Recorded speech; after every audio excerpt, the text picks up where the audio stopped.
Hi, I'm Jason, the old sneaker guy that don't know shit about sneakers. So why are we here today? Well, about 6 months ago, I made my first purchase of sneakers. Prior to that, probably only owned 4 pair of Nikes in the 53 years I've been on the planet. And now, as you can see, I own a few more pair.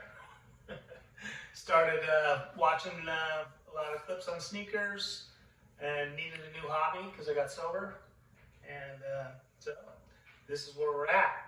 So you're going to go on the adventure with me of all the wins and losses, what they would call the drip, the flip, and the brick. I call it sell, sit, and wear.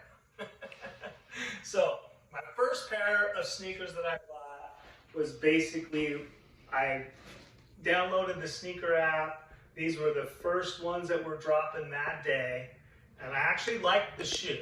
I think that's really important that you like the shoe before you purchase it, because whether you're trying to resell it or collect it, you should want to wear the shoe because you may get stuck with it.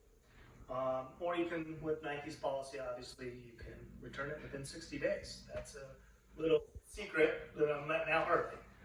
So anyways, let's get on with it. So this was my first shoe. This is a high dunk Familia. I really liked this shoe. I thought it was really cool. I love the colors. I bought the shoe, like I said, I never wore Nike, so I bought the shoe in the size that I wear Adidas in, 8.5. Come to find out, I do not wear an 8.5 in Nike. I wear an 8. I could probably even wear a 7Y. Or 7.5, but 8, and I could stretch it up to 8.5 in the lower dunks. I put on a lower dunk, but the highs, I have a bunch of high beaters. I'll show you in a little while. But this shoe is my first shoe purchase, and it immediately started trading about the same as retail on your favorite apps, StockX and GOAT. Never went up really above that. Never really went down. And actually, Nike just redropped this shoe. It's February 15th today, and Nike did redrop it on one of their sites for the same price I bought it for, which was $140. So that is my very first shoe purchase. Does not fit me. I may just keep it because it's my very first shoe purchase, so it kind of sounds right that I should keep it and put it in the collection. Maybe even deserves a box. These boxes are my early rankings on the shoes that I've purchased, how I like them, not their value as far as resale value. Some of them, of course, on the top do have the higher resales. There is some shoes below them that cost more. It's just kind of how I've ranked them. And as we get through it, maybe you guys can send me what you think about my rankings. We'll put these back in the box. For now, I will put them on the floor with the rest of the stuff. But thinking about it, they probably deserve a box because they are my first pair, and I'm probably not going to resell them, and I'm not going to wear them. All right, well, this was my second purchase. This shoe is the Air Force One NOLA, New Orleans. Kind of a really cool shoe. Not a shoe I would wear, with the diamonds and the gold. Not really my style. But I really do like the shoe, and I tried to get this shoe on the drop. I did not get the shoe on the drop.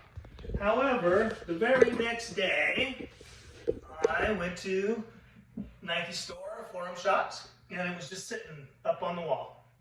So I went up and I bought it. I tried to buy more than one pair, of course. They would not let me buy more than one pair per day. So I got up the very next morning, 6:30 in the morning. Well, no, actually, that's not true. The store opens, I think, at 10. So I got up at like 9, drove down there, waited in line. There was like 5, 6 people in line. I didn't know what they were in line for. And the shoe was still sitting up on the rack. I could see it. And when the store opened, I was the first one there. They had 3 pairs left. So I bought second pair of Nolas. I bought the 12s that they had. And I resold that shoe that same day on GOAT for $212. I paid $168 with tax. After GOAT's fees, I think I want to say I made like $37 profit. But what that did is that confirmed to me that it's real. Like there is people out there, there is an opportunity if you get the drops and stuff and, you know, have a back door or a bot or, you know a manager. But we'll get into all that stuff later on. You know, there is money to be made. And so you can turn your hobby into, you know, a little bit of profit. One thing I have found out in the 6 months I've been collecting is most shoes, very few of them go down. Meaning if you don't wear them, within probably the first year you could probably sell the shoe for what you paid for the shoe. You might be out the tax or the shipping, depending on where you purchased it from. Like I said, in Nike, if you buy them from the Nike app, you got 60 days to decide whether you like the shoe or if the shoe's going up in value, if that, you know, if that's the purpose, if you're trying to make a profit, you're trying to invest in a shoe. Some of these shoes obviously are investments. Most of these shoes will probably, like I said, I don't know shit about sneakers, but I would think a lot of these shoes will probably just appreciate. But I don't know. Maybe they won't. Anyways, that's what I got for this clip. I'm going to put the Nolas back in a case because they are the first shoes that I sold. So they deserve a case.